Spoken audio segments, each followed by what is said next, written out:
It's been a tricky week for the PM, Rishi Sunak, with Sir Simon Clarke, the former Cabinet Minister, calling for him to stand down. With me now is Richard Holden, who's the party chairman, to put some sense on it. Richard Holden, today is a big day for the Tory party. You're cutting taxes, 2% off national insurance, but you're 25 points behind in the polls. Why isn't it working? Well, we've seen the polls all over the place, Chris. I saw one Savanta poll yesterday putting us 14 points behind, so another one putting us well over 20 points behind. You're still behind? But I don't think there's any doubt about that. I think the key thing is, though, what we're looking at the moment is a situation where we've had to make some really difficult decisions over the last few years in order to support people during the COVID pandemic, in order to support people during the energy crisis that we've seen following Russia's illegal invasion of Ukraine. And what we are now on is a situation where we're coming out of that very tough period and we're able to outline our plans for the future. And I think the actual tax cut you mentioned, the national insurance cut for working people, is the start of that. We'll see more of that in March and more of it later in the year as well. But we have that new direction of travel, which is clear. And I think it's quite understandable that during that period, between polls, between elections, polls move around an awful lot. I joined the Conservative Party when I was a teenager. I remember a few months later, William Hague was a couple of points above Tony Blair in the polls, and then we went to a crushing defeat. I remember 2017 when Theresa May was 26 points ahead, and the election was going to have 400 seats and then ended up losing a majority. I remember about 6 months before I was elected in 2019, the Conservative Party was going to get so wiped. It can be wrong, is your point? No, I don't think it's a question of being wrong so much as they move. They move. And they move a lot, and they can move quite rapidly. You know, I think it was Harold Wilson said a week's a long time in politics. Well, 7, 8, 9, 10 months can be a long time. But crucially for people want to see ahead of an election a real direction of travel. And we have to be very clear about our plan and the policies we're putting forwards and the differences between us and Keir Starmer's. You're signaling tax cuts. I won't ask you what they are. You're not the Chancellor. But do you worry that's not where people are? They want improvements in public services, potholes fixed. They want to be able to get an operation when they want one. I think it's a combination of things. So I think on one side, what people want to see is, and they know that taxes, the burden of taxes in order to pay for all of that stuff we've had to over the last few years is high. They want to see tax come down.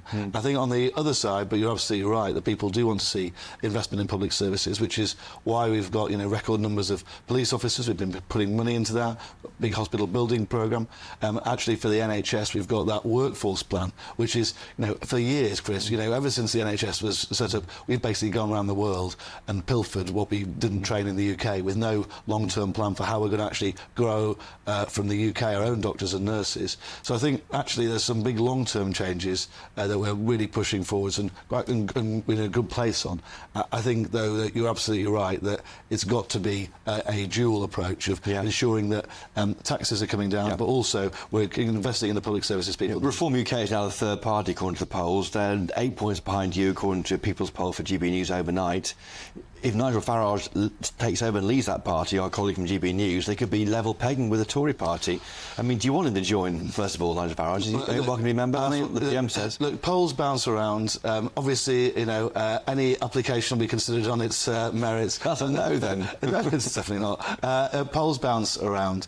I remember, just in Hartlepool, in 2019, my colleague down the road didn't get in because Richard Tice was the candidate. Because Richard Tice came third, right, in that election, and he cost the Conservatives that seat. And I got a majority of 1,100 in North West Durham. It was pretty close to the Brexit Party. At that point, could have cost me my seat as well. And I just don't quite understand. I'm not quite sure where the policy is coming from, which at the moment is basically cost the Conservatives a majority. I've seen some of those polling numbers as well. Put Labour in. I mean, that doesn't seem like what a lot of people who might be considering who to vote for at the moment, but they're not voting for Labour, would want to see. And just yes or no, the PM, Rishi Sunak, will lead your party in the next election? Absolutely, yeah, and there's no doubt about that. There's talk about war. I mean, there's war, concern. Will people be asked to drafted to try and fight the Russians in Eastern Europe? That's come from a top general. There's concern that NATO have warned of that this week. Would you fight for your country?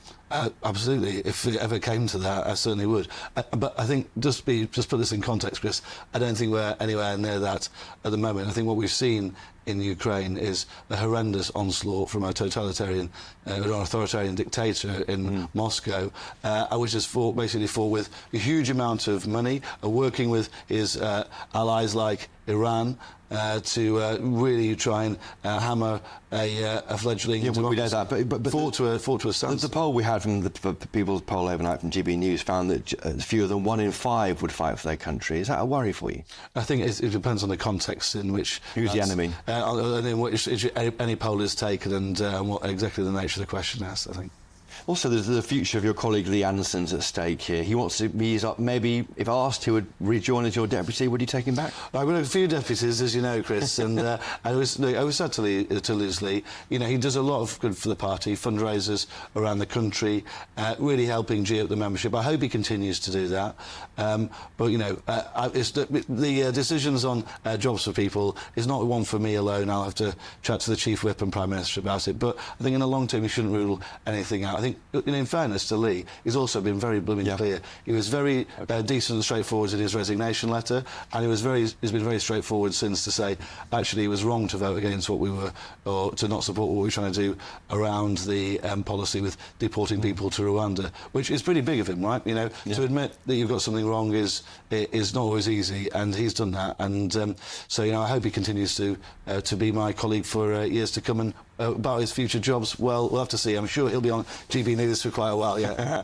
Richard Holden, Chairman of the party, thank you for joining us today on GB News. Richard Holden there with a feisty defence there of the government's record, and he does say that the PM will be leading the party into the next general election.